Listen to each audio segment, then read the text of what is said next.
آج کی دنیا میں ہمارے سامنے ایک دجل یہ ہوتا ہے کہ بھائی فلانا آدمی جو ہے وہ ملک کا سربراہ ہے، ایک پاکستان کا سربراہ ہے، ایک ہندوستان کا سربراہ ہے، ایک امریکہ کا سربراہ ہے، وقت صلاح ذالک سب پر قیاس کر لیجئے۔ اچھا، اس کے ساتھ ساتھ ایک بات یہ بھی آتی ہے یار کہ اس کے ہاتھ میں تو کچھ نہیں ہوتا، کوئی اسٹیبلشمنٹ ہوتی ہے اس کے ہاتھ میں ہوتا ہے۔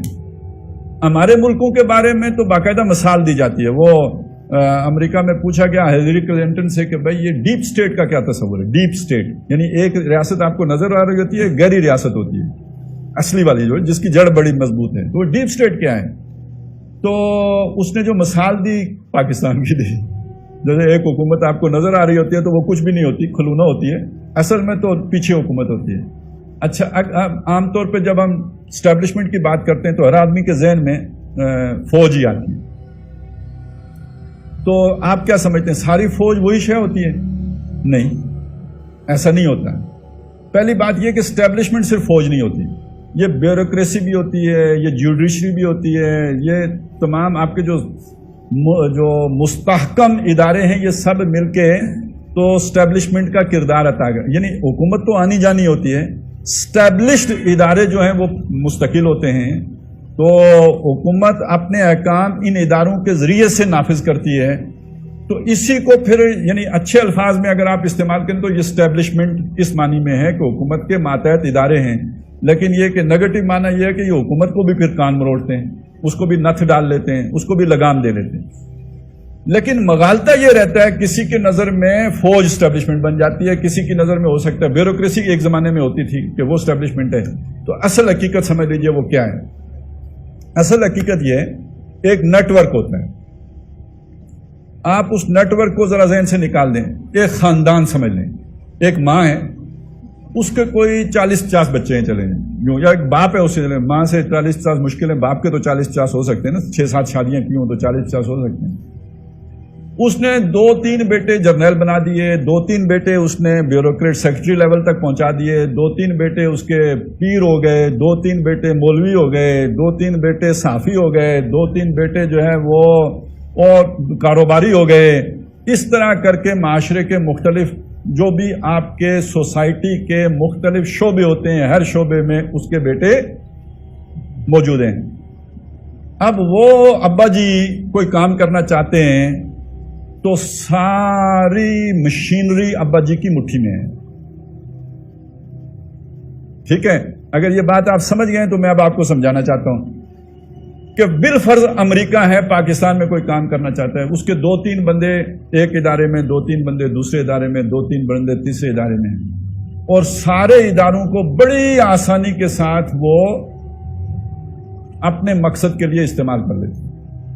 اس میں اگر آپ سمجھنا چاہیں یعنی فوج کیسے استعمال ہوتی ہے تو شاہد عزیز لیفٹیننٹ جنرل ریٹائرڈ، جو اب تو کہتے ہیں کہیں اللہ میاں تک پہنچ گئے، پہنچے ہیں یا نہیں پہنچے اللہ ہی بہتر جانے، لیکن یہ کہ بڑی ان کی پراسرار کے طریقے سے موت ہو گئی ہے۔ انہوں نے ایک کتاب لکھی تھی، یہ خاموشی کب تک۔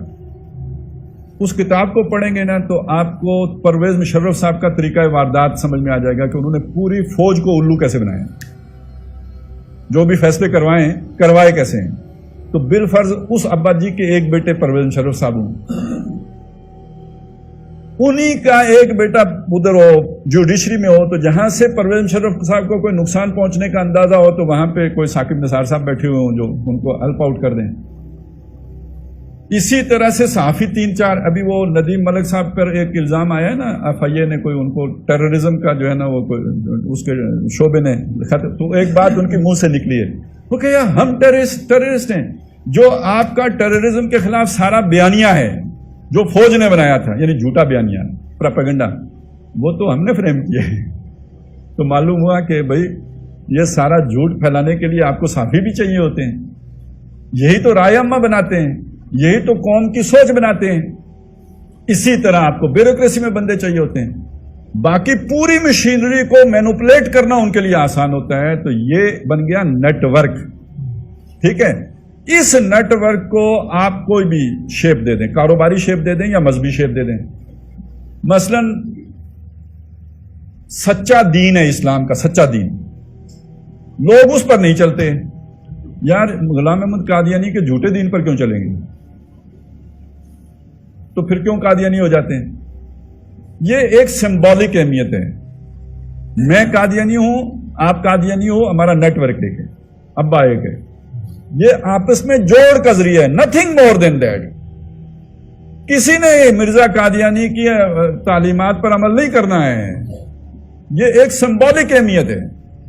جو ہم کہتے ہیں قادیانی چھا گئے، وہ یہ ہو گئے، یہ سمبولک بات ہے. پیچھے ڈنڈی ڈوری ادھر ہی ملی ہوگی.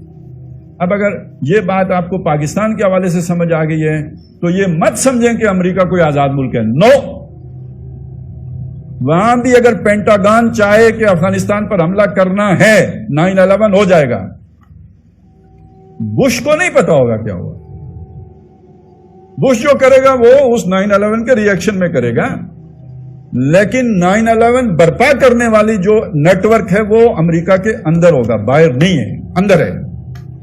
جیسے ایبٹ آپریشن کروانے والا نیٹ ورک پاکستان کے اندر ہوگا، باہر نہیں ہوگا. وہ کون ہے جو آ کے درخت کاٹے گا کہ ہیلی کاپٹر جو ہے نا وہ کہیں ان کو درخت کی کوئی شاخ وہ نہ ہو جائے؟ یہ آپ کی حکومت کا فیصلہ نہ بھی ہو تو یہ نیٹ ورک یہ سارا کر لے گا. تو دنیا میں اس وقت جو اصل حکومت ہے، آپ یہ کہہ سکتے ہیں عالمی حکومت شیطان کی قائم ہو چکی ہے یا دجال کی قائم ہو چکی ہے. ساری دنیا میں ڈیپ سٹیٹ کے تحت، اس فنکشن کے تحت سارا کنٹرول کس کے ہاتھ میں؟ آپ اس کا نام بلیک واٹر رکھ لیں، آپ اس کا نام قادیانی رکھ لیں، آپ اس کا نام کوئی رکھ لیں، لیکن اس وقت ایک عالمی حکومت قائم ہو چکی ہے. جو نظر سامنے نہیں آئے گی وہ پیچھے رہے گی، آگے یہ جو کٹھ پتلیاں ہیں جن کو وہ نچاتے رہیں گے. یہ اتنی تفسیر جو میں نے آپ کے سامنے رکھی ہے نا، علامہ اقبال نے 2 شعروں میں بیان کی ہے.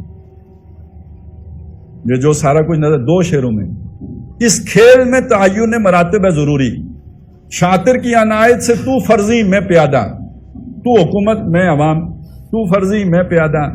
بیچارہ پیادہ تو ہے ایک مورا ناچیز، اس کو کون گھاس ڈالتا ہے. فرضی سے بھی ہے پوشیدہ شاطر کا ارادہ. اسٹیبلشمنٹ کیا چاہتی ہے یہ بھائی وزیر اعظم کو بھی نہیں پتا، یہ صدر صاحب کو بھی نہیں پتا، یہ کسی کے اس میں نہیں ہے. کھیل وہاں سے سارا کھیلا جائے گا.